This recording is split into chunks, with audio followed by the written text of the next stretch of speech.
¿Cómo están? Bienvenidos a Agenda Económica. Estamos comenzando esta edición de día miércoles, mitad de semana, 8 en punto. Gracias por acompañarnos a esta hora. Revisamos los temas más importantes para este día miércoles 19 de enero. Vamos a partir de inmediato con nuestro resumen de noticias. Ya se adelantamos algunos de los temas más importantes de esta jornada. Otro día que promete ser bien noticioso en una semana que en general ha estado con hartos temas marcando la pauta. Vamos a comenzar con la PGU y la actualización de estas negociaciones que están llegando a buen puerto. Así pareciera, al menos las noticias que llegan de Valparaíso van en esa línea. Ayer el gobierno presentó una serie de cambios al plan de financiamiento para la pensión garantizada universal, sobre todo con la incorporación de nuevas vías de recaudación. No está incluido, por ejemplo, el impuesto a los superricos, pero sí hay impuestos a patrimonios altos bien relevantes. Hay cambios también en el mercado de capitales, en materia inmobiliaria. Son nuevos tributos y modificaciones a los originales que van a permitir entonces recaudar el doble de lo que estaba contemplado inicialmente. Son cerca de 2.000 millones de dólares. En la oposición recibieron de buena forma estos cambios. Sin embargo, dicen que todavía queda por recaudar 1.000 millones de dólares para que todo el paquete quede financiado. Ahí hay una diferencia importante con el Ministerio de Hacienda. Mientras tanto, en la Comisión de Trabajo del Senado se van viendo ya los ajustes y el detalle del proyecto que crea este nuevo mecanismo de pensión garantizada universal. Vamos a estar revisando detalles de la discusión de ayer. Tenemos entrevista también con la senadora Carolina Goit para analizar estos temas en Agenda Económica. Por otro lado, les contamos que el gobierno también está preparando cambios para el MEPCO, este mecanismo que permite amortiguar las subidas y las bajadas de precios en los combustibles, dar más estabilidades. Bueno, tendrá un aumento en el techo del subsidio para este mecanismo. De 500 millones de dólares pasará a 750 millones de dólares. La razón, fundamentalmente, el aumento del precio del petróleo a nivel internacional. Está en niveles que no veíamos desde el 2014. Algunos analistas a nivel global estiman que podría llegar a 100 dólares por barril en los próximos meses. Y por eso el precio del combustible acá en Chile está tan alto, por sobre los 1.000 pesos hace un buen rato. Y ante la presión que está generando el mercado internacional, en el gobierno ajustan los cambios para enfrentar esas alzas en las próximas semanas. Por otra parte, vamos a estar revisando también otra noticia muy positiva del Servicio de Impuestos Internos que ayer entregaba detalles de los niveles de evasión de IVA acá en Chile y son niveles realmente altos. Sin embargo, en nuestro país alcanzó su menor nivel en 13 años. 19% del IVA es evadido en Chile y esta cifra, que nos parece muy alta, de todas maneras es bastante baja en el contexto de los años previos. Y como les decíamos, desde el 2007 que no se veían datos de este nivel, según los antecedentes comerciales del 2020 que publicó ayer el Servicio de Impuestos Internos. Ya les vamos a contar más detalles, las razones detrás de esta baja y también los montos involucrados, que son altísimos en esta materia. Hemos hablado mucho de la inflación acá en Chile. Bueno, este fenómeno afecta a países en todo el mundo. Los precios de los commodities están subiendo, del petróleo, por ejemplo, como ya contábamos, de los alimentos también. Y en el Reino Unido la inflación alcanzó su nivel más alto en 30 años. En una historia muy parecida a la que está viviendo, por ejemplo, Estados Unidos, como vimos en datos hace algunos días. En el Reino Unido llegó a un 5,4% después del aumento del precio del combustible, de los problemas también logísticos que hay para llevar los productos a destino. Esos factores están influyendo en esta alza. Mientras tanto, el tema sigue preocupando a nivel global por lo que está ocurriendo no solo en el Reino Unido, sino también en otros mercados en Europa, en Estados Unidos, debido a una tendencia que pareciera nos va a acompañar por un buen tiempo. Y revisamos también, por último, los datos de los mercados para el día de hoy, cómo están comenzando la jornada en Europa. Es lo que vamos a ver a continuación, con 4 indicadores para revisar el inicio del día, con acciones que van al alza. En el Eurostoxx, el indicador paneuropeo, 0,42% es la subida para este indicador, 0,12% de ganancia para la Bolsa de Londres. Alemania ganando 0,15% y más temprano el Nikkei tuvo una fuerte caída, 2,8% para el indicador japonés en la jornada de hoy, según los indicadores a nivel internacional. Ayer el IPSA tuvo una sesión positiva, 0,62% de alza, 4.500 puntos para el indicador de la Bolsa de Comercio de Santiago, en contraste con lo que había ocurrido en Estados Unidos, donde hubo caídas fuertes superiores al 1,5% en el Dow Jones. El dólar, por su parte, ayer cerró en 816 pesos. Bien, vamos a ir a revisar entonces la actualización sobre el proceso que se está dando en el Congreso para avanzar en la pensión garantizada universal. Ayer la Comisión de Trabajo avanzó en el análisis de estas indicaciones para crear el mecanismo y vieron detalles respecto a quiénes son los beneficiarios, por ejemplo, a cómo incorporar a algunas personas que no estaban contempladas originalmente en el proyecto, entre otros aspectos de la implementación del mecanismo. Mientras, en paralelo, en materia de financiamiento de la PGU, también hubo avances con las indicaciones que presentó el Ejecutivo. Vamos a ver una nota y luego revisamos el detalle de los cambios tributarios que propone Hacienda para financiar la PGU. Continúa la discusión de la pensión garantizada universal en el Congreso Nacional. Mientras la Comisión de Hacienda revisaba el financiamiento, la de Trabajo discutía en particular la norma. En ambas instancias el gobierno presentó nuevas indicaciones con el objetivo de generar acuerdos. En Hacienda, por ejemplo, se entregaron modificaciones al actual financiamiento de exenciones tributarias. Estos cambios buscan financiar más del 50% del costo total. Con eso vamos a llegar a una recaudación total que es de 0,67% del PIB. Que como decíamos, mire, nosotros estamos claros que el proyecto estaba financiado, pero nosotros entendemos de que era necesario también mostrar flexibilidad de parte del gobierno. Son 6 cambios, entre los que se encuentran un nuevo impuesto a los bienes de lujo, cambios a las patentes mineras y la sobretasa de impuesto territorial. Sin embargo, no dejó a todos contentos. Estamos trabajando con el mayor rigor posible, en el ánimo de que se apruebe el proyecto de previsional, pero con financiamiento serio. Aquí quedó claro en el informe que hoy día entregó el Consejo Fiscal Autónomo que este tipo de proyectos, lo serio es pensar su financiamiento y el gasto que representan a 50 años. Y no como este proyecto que está construido a 4 años. En la Comisión de Trabajo, el Ejecutivo también ingresó indicaciones. Entre ellas se encuentran aumentar el beneficio por pensión de invalidez desde el 60% más vulnerable hasta el 80% y subir a 6 meses el plazo para que una persona pueda recibir el beneficio estando fuera del país. Con esto se espera avanzar.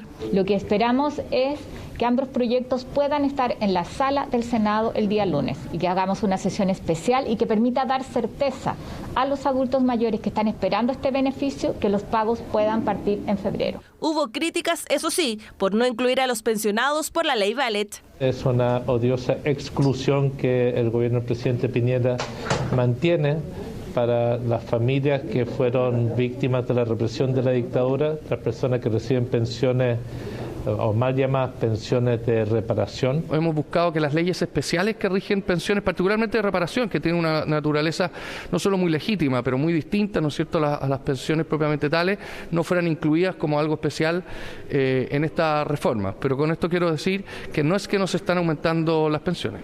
La comisión quedó en pausa hasta este miércoles, sin embargo las fechas aún van en línea con lo planteado por el gobierno. Yo tengo la esperanza que el Senado va a aprobar estas leyes esta semana.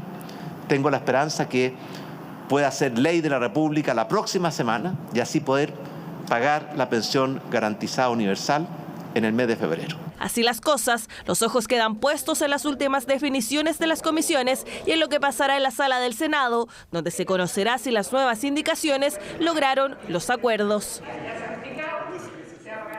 Bueno, y en la sesión de ayer se conocieron detalles también de la propuesta que hizo el Ministerio de Hacienda para financiar la PGU. Había harta discusión respecto a cómo está planteado el plan de financiamiento y el gobierno propone una serie de cambios. Les contamos a continuación cuáles son estas modificaciones y cómo quedaría finalmente este financiamiento por la vía de la recaudación tributaria, porque hay otro mecanismo más que incorpora el Ejecutivo. Esto es el detalle, miren. Respecto a las exenciones al mercado de capital que estaba en la propuesta original, sube de un 5 a un 10%. Es decir, por la compra y venta, por ejemplo, de acciones, se cobraría un 10% de impuesto a esas transacciones, a la utilidad obtenida. Exenciones en el mercado inmobiliario que también terminan de la mano de esta propuesta, por ejemplo, los beneficios al DFL2 o también el crédito especial al IVA en la construcción. Respecto al IVA a los servicios, eso se mantiene también, se excluye de este cobro a aquellos servicios vinculados al ámbito de la salud o la educación, por ejemplo, pero de todas maneras se va a aplicar este IVA a los servicios, que era parte de la propuesta original. Hay una innovación acá también, esto forma parte del paquete de medidas presentado ayer por Hacienda para cobrar por las concesiones mineras no utilizadas, es lo que plantea también esta iniciativa. Hay otras modificaciones más bien interesantes, porque si bien el impuesto a los súper ricos no está considerado en este paquete, sí se aplica una serie de medidas que castigan precisamente, que gravan el patrimonio de aquellas personas más acaudaladas. Estas son algunas de las propuestas nuevas también que están incorporadas. Se elimina el crédito en activos fijos, que hasta ahora era un beneficio también para la inversión en equipamiento o maquinaria. Se castiga también o se grava el excedente de libre disposición que está ahorrado en los fondos de pensiones, montos que pueden disponer aquellas personas que alcanzan cierto nivel de pensión más alto, les queda algún monto disponible y pueden retirarlo. Pues bien, esa plata que no tributó en el momento en que se generó por el trabajo, bueno, ahora sí pagaría impuestos, pero es una excepción dentro del sistema de pensiones. Impuestos patrimoniales que también se van a incorporar, por ejemplo, yates, helicópteros, aviones que tengan algunas personas de alto patrimonio, por cierto. Estamos hablando de pocas personas acá en Chile con ese tipo de activos. Bueno, pagarían también un impuesto por ese tipo de activos. Y también sube el impuesto patrimonial para las viviendas de más valor, desde un 0,2% a un 0,4% aproximadamente. Y por último, también cobrará impuesto en los contratos por leasing, que hasta ahora estaban exentos a diferencia de otros mecanismos de financiamiento. Esta es la batería entonces, con esto se logra financiar 2/3 del costo que tiene la PGU. ¿Qué pasa con el tercio restante? Es parte de la duda que han planteado los senadores de oposición y que tendrán que resolverse en los próximos días. Bien, 8:11, vamos a otro tema, porque Hacienda también informó ayer que habrá cambios en el subsidio que se entrega al MEPCO. Este es el mecanismo de estabilización de precios de los combustibles, que lo que busca es evitar subidas o bajadas de precios demasiado altas y dar más estabilidad a este insumo. Bueno, ante el alza que ha habido en los precios en las últimas semanas, se está acabando ya este subsidio, que tiene un total de 500 millones de dólares y por lo tanto habría que subir el techo hasta 700 millones de dólares, es lo que está planteando el Ministerio de Hacienda, para que de esa forma siga operando el mecanismo de estabilización. Y esto tiene que ver fundamentalmente con que el precio del petróleo a nivel internacional está en niveles muy altos, los más altos desde el 2014 para ser precisos, y las proyecciones es que durante este año 2022 sigan subiendo. En los próximos meses habrá nuevas alzas, podría llegar a los $100 por barril, y eso evidentemente que va a seguir presionando el precio del combustible acá en Chile, que ya está hace varias semanas por sobre los 1.000 pesos en buena parte del territorio nacional. Esta medida entonces podría significar un alivio también para evitar alzas más fuertes todavía en el precio de las bencinas. Bien, les contábamos hace un rato que el Servicio de Impuestos Internos entregó ayer detalles y con importantes avances, por lo demás, en el combate a la evasión del IVA. Este impuesto que pagamos todos los chilenos y que estuvo por largo tiempo por sobre el 20%, el nivel de evasión. Bueno, en el año comercial 2020, este combate a la evasión del IVA logró buenos resultados y llegó hasta un 19%, lo que de todas maneras sigue siendo o pareciera ser muy alto, más todavía si es que uno lo transforma en montos específicos. Este 19% del IVA equivale a 4.258 millones de dólares que el Estado deja de recaudar por culpa de personas que no cumplen con este compromiso tributario. Para tener una idea, la pensión garantizada universal en un año cuesta 3.000 millones de dólares.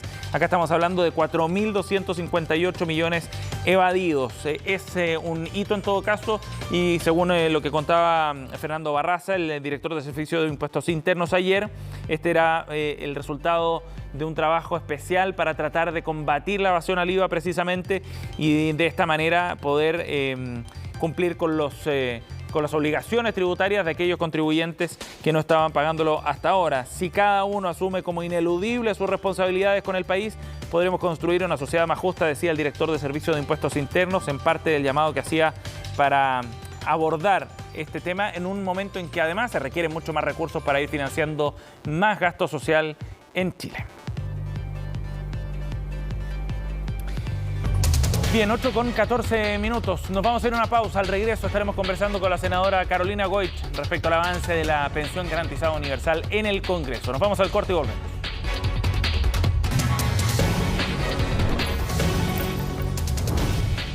Bien, estamos de vuelta para profundizar en el trámite de la pensión garantizada universal en el Congreso. Hoy día, desde las 9 de la mañana, se espera que se retome el trabajo de la Comisión de Trabajo del Senado para seguir avanzando con esta iniciativa. Vamos a conversar con la presidenta de la instancia, la senadora Carolina Goich, en contacto hasta ahora con Agenda Económica. ¿Cómo está, senadora? Buenos días. Muy buenos días, Sebastián. Un gusto saludarte. Igualmente, aquí gracias por conversar con nosotros. En Valparaíso y con mucho ánimo para sacar adelante este proyecto. Claro, porque en unos minutos, a las 9, entiendo, retoman la discusión. Lograron avanzar ayer bastante, senadora. ¿Cuáles fueron los cambios importantes que han podido consensuar con el gobierno hasta ahora, senadora? Mira, acá lo importante es que hemos ido perfeccionando el beneficio. Nosotros estamos discutiendo el proyecto que crea esta pensión universal garantizada, y ahí había un grupo que se nos estaba quedando fuera, que son los pensionados de invalidez, donde hoy día solamente llega hasta el 60% de la población lo que hace el pilar solidario, y logramos incrementar, aumentando hasta el 80%. Eso es una buena noticia, son personas menores de 65 años que tienen pensión de invalidez. Y también, por otro lado, un grupo que uno podría decir quizás no tiene que ver con esto, pero también tiene que ser acogido por la seguridad social, que son los niños discapacitados menores de 18 años, que solamente tenían una pensión, un grupo muy reducido que tiene discapacidad intelectual o cognitiva severa, y pudimos ampliar ahí un subsidio que va a ser la mitad del monto de la PGU.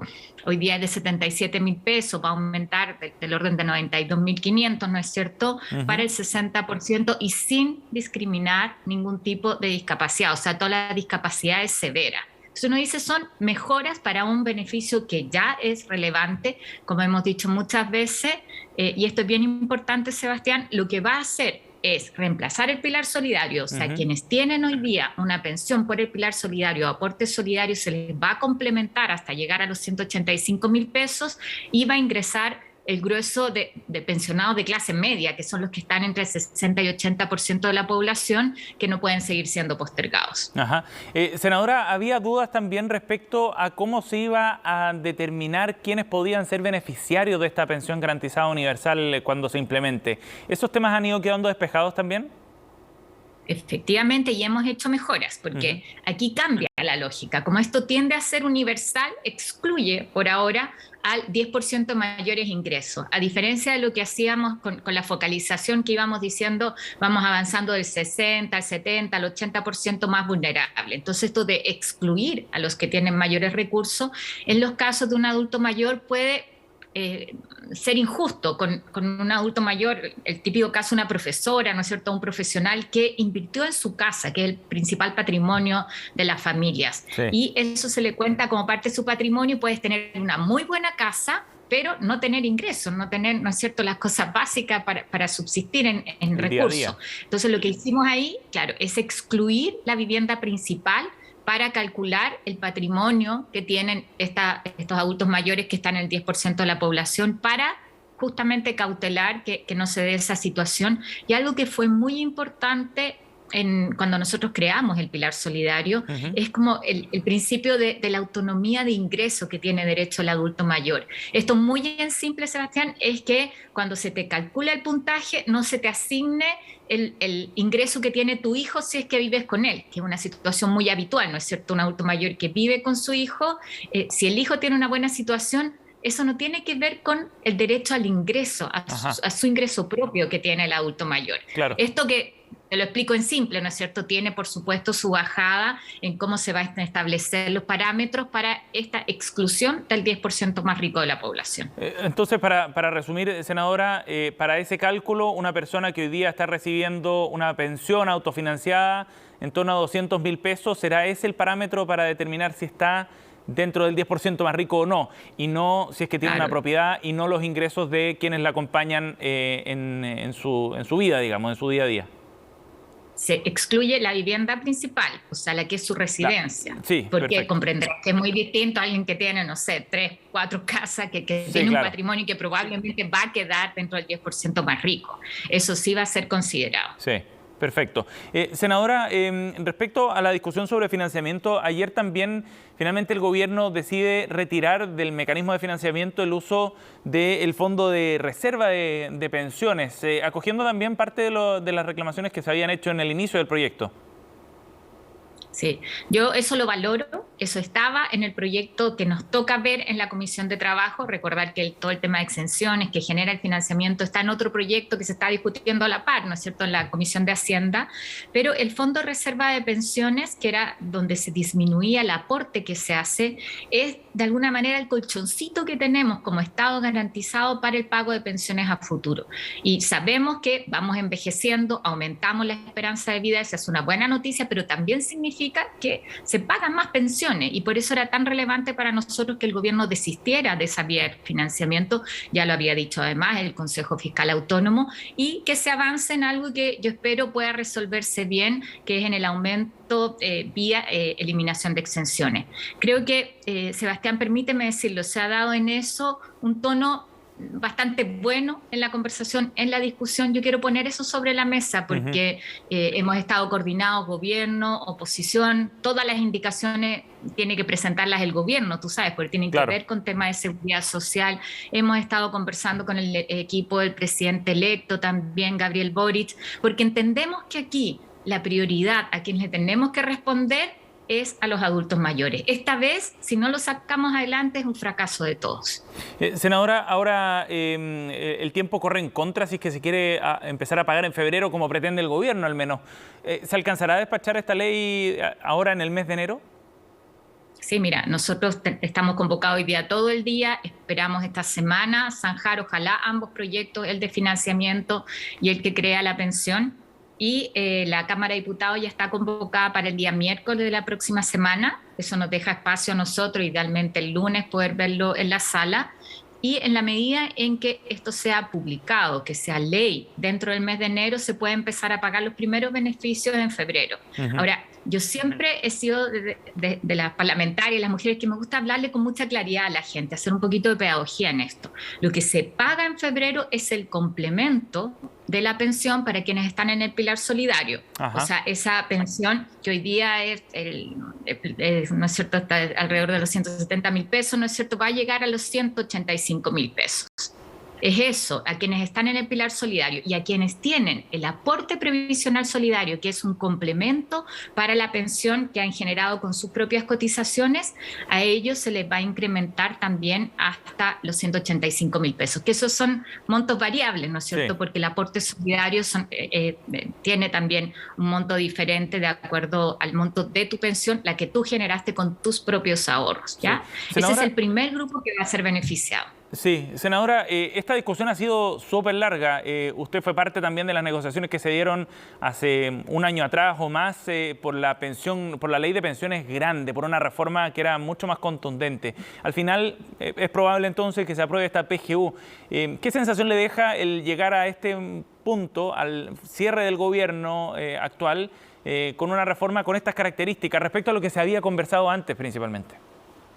Sí, bueno, esto es el primer paso. Yo digo, son como los cimientos en un sistema de pensiones, pero queda la gran tarea de hacerse cargo de un nuevo sistema de pensiones que deje atrás el sistema de AFP, ¿no es cierto?, el fracasado sistema de AFP. Yo me alegro de que dejemos este primer piso y que lo dejemos sólido, yo digo, porque si tú construyes una casa sobre cimientos que no tienen buen material, eso después se te cae, ¿no es cierto? Y por eso esta discusión respecto del financiamiento, de que quede bien estructurado, vale la pena darla. Esto fue acuerdo y estuvo en todos los programas presidenciales, así que es la base.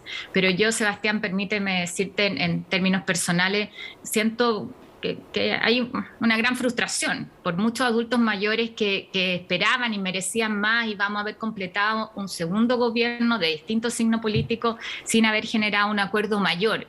Estuvimos muy cerca, pero esto es como el casi gol, no vale, ¿no es cierto?, si no lo metes dentro del arco.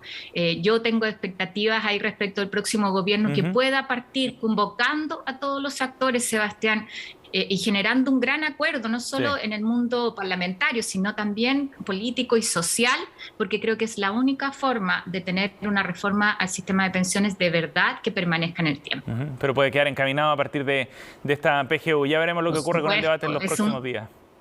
Es un tremendo primer gran paso. Sí. Senadora Goich, gracias por conversar con nosotros esta mañana, muy amable. Muchas gracias, Sebastián. Gracias. Buen día. Buen día, hasta luego. 8:27, estamos cerrando Agenda Económica, gracias por acompañarnos. Ya vienen noticias internacionales con Isabel Guerra en Conexión Global. Que tengan buen día.